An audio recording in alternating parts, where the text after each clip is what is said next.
Welcome to class, children. I hope you all are doing good. Children, now let's have small recap of the previous class. Hope you all remember what we learnt in the previous class. We learnt about conventional energy resources. What do you understand by the term conventional energy resources? Which means non-renewable resources are the resources that cannot be replaced again after utilization. Coal, petroleum, natural gas, etc. Thermal power is generated using fossil fuels like coal, diesel, petroleum and natural gas. Nuclear energy is generated mainly from the minerals of uranium and thorium. Okay children, now let's learn about non-conventional energy resources. Resources form an essential requirement of our daily life. Any country can be developed shortly if it has rich and diverse resources. But a judicious use of resources only will help for a sustainable development of that country. Over exploitation of resources from nature will lead to an environmental issues and resource depletion.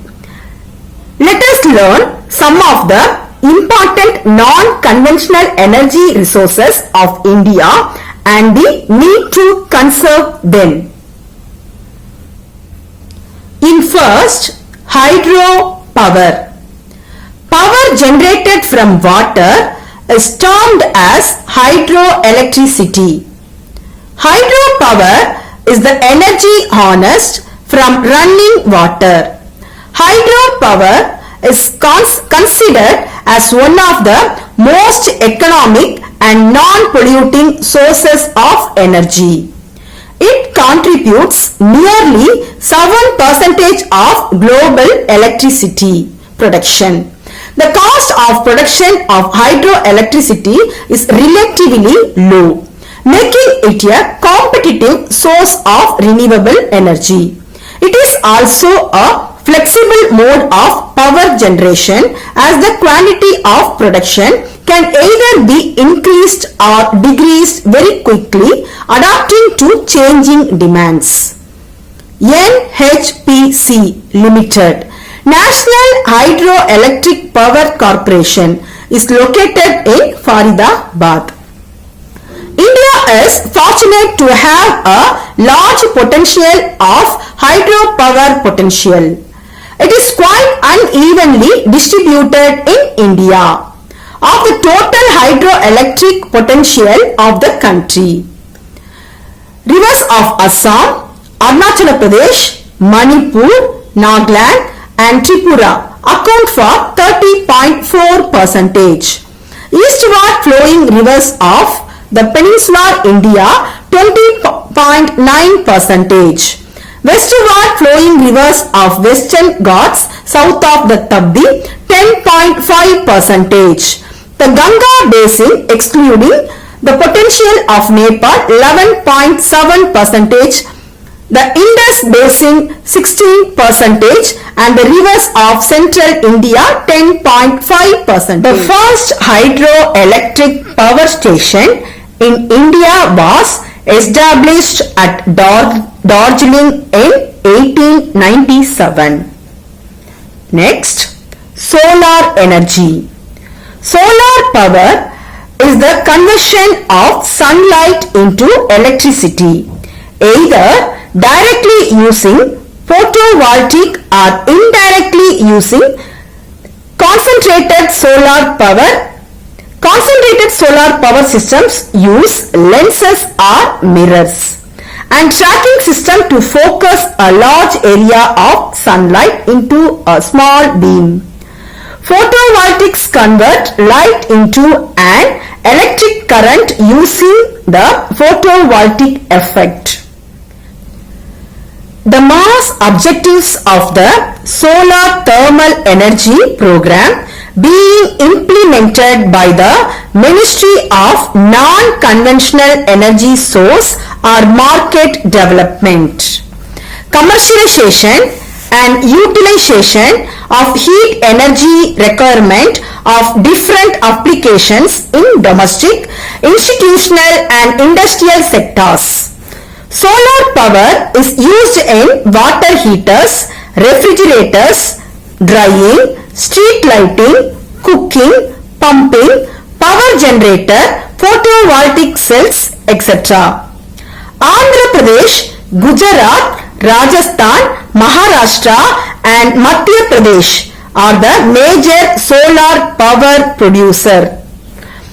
The largest solar energy conversion center in India is located at Madhapuri near Bhuj in Gujarat.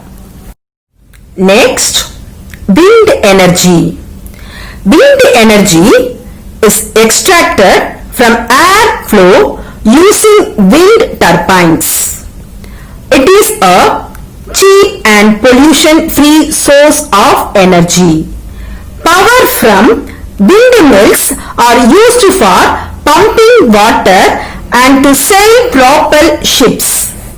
Wind power is plentiful, renewable, widely distributed, clean and produces no greenhouse gas emissions during operation.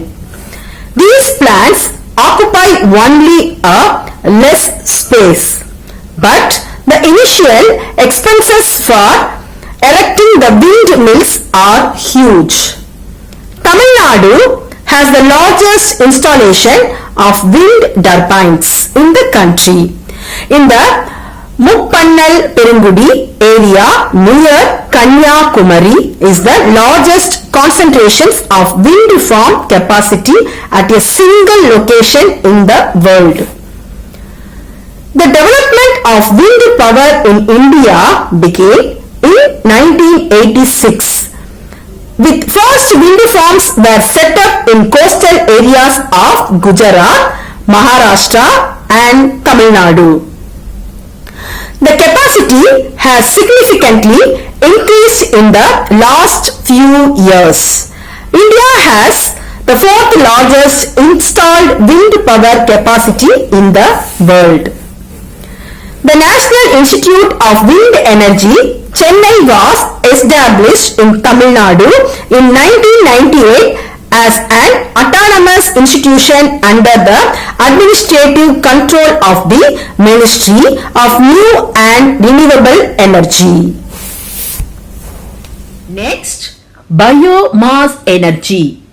Bioenergy may be obtained through biodegradable materials like bushes, waste from crops, human and animal waste, residues and city waste, kitchen waste are used to produce biogas. These materials are allowed to decay in order to produce the gas. This gas is used for domestic purpose in rural areas. Biogas can give higher temperature compared with kerosene and charcoal. It is clean and cheap source of energy. Next, tidal and wave energy. There are two main sources of ocean energy. They are ocean tides and ocean waves. It is estimated that India possesses 8,000 to 9,000 megawatts of tidal energy potential. The Gulf of Gambia is the best suited area with about 7,000 megawatt potential of tidal energy. This is followed by Gulf of Kutch and Sundarbans. At present, a 900 megawatt tidal power plant is proposed to be set up in the Gulf of Kutch region. Wave energy potential in India is estimated of about 40,000 megawatt. A wave energy power plant of 150 kilowatt has been installed at Vizhinjam near Thiruvananthapuram. Another 1 megawatt wave energy plant is being set up in the Andaman and Nicobar Islands. Next, geothermal energy. Geothermal power utilizes the heat in the interior of the earth for generation of power. In areas where volcanoes exist, the rocks in contact with molten magma are quite hard. When rainwater seeps into these rocks, it gets converted into steam and gushes out as a geyser. Hot springs may also occur in such areas. The steam generated can be used to generate power on a small scale. Next, energy from sugarcane bagasse. Sugarcane bagasse, which means the bulb remaining after the extraction of juice from sugarcane. Residual cane fiber is burned as fuel. In Tamil Nadu, there are about 18 sugar mills producing energy of nearly 411 megawatt from bagasse. Okay, children. Children, now we are going to learn about advantages and disadvantages of non-conventional and conventional energy. First, let's learn about advantages of non-conventional energy. Clean, eco-friendly and always available. Cheap compared to other energy sources. Non-polluting and inexhaustible. Now, disadvantages of conventional energy. Located far away from cities and so costly to transport electricity. Destroys wildlife habitats and difficult to harness. Okay, children. Now, I would like to conclude the lesson by telling you why to conserve our energy resources. Energy is a basic requirement for economic development. Every sector of the national economy, such as agriculture, industry, transport, commerce, and domestic needs energy inputs. The developmental plans are being implemented since independence in all sectors. As a result, consumption of energy in all forms has been steadily rising all over the country. In this background, there is an urgent need to develop a sustainable path of energy development. Promotion of energy conservation and increased use of renewable energy sources are the twin planks of sustainable conservation.